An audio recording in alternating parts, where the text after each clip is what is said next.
If you want to set up pace alerts during your workouts on the Apple Watch, you have to start by opening application screen and navigate into the workout application. Over here, just pick up your workout type.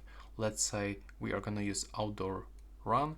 Click on this icon in the right bottom corner, and here we can find alerts. We have to go for the pace for sure, and we've got option to get average pace, current pace, rolling pace. Let's say I want to get current pace, and we got option for value or range. So here, when you go for value, we can simply set it up to our preferences. We have to click set, and now just make sure that the pacer alert is turned on and also the race alert. And here there's short description what it does. Now when you go back from this one, you can just simply set some other alerts if you need them, and you can simply click on it here and start your workout.